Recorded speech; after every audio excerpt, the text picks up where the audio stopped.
นอนเหงียวเหงียวเหงียวเหงียวเหงียว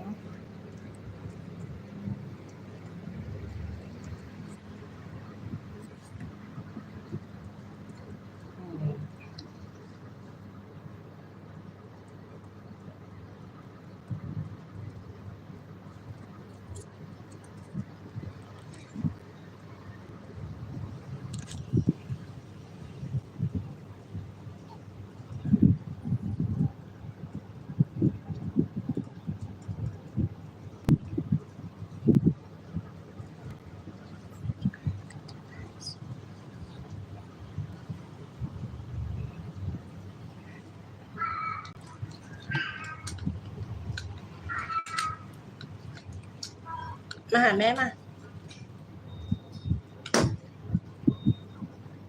เอว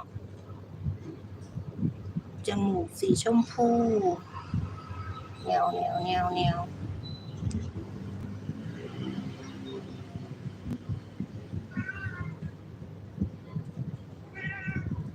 มาแม่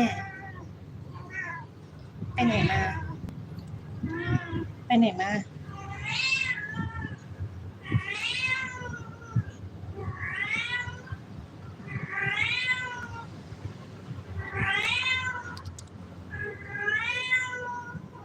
อะไรลูก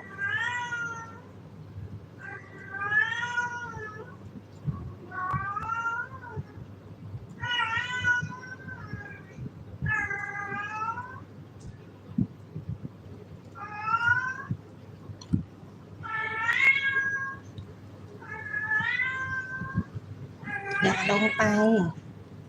อ้วน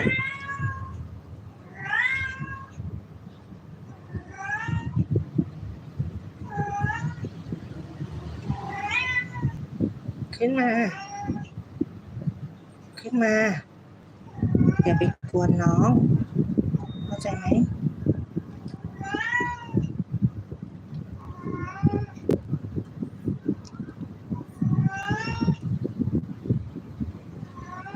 ไอหมูตอน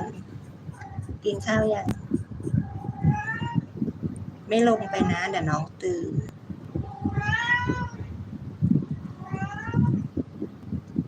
เฮ้ยพูดไม่ฟังเลยลูก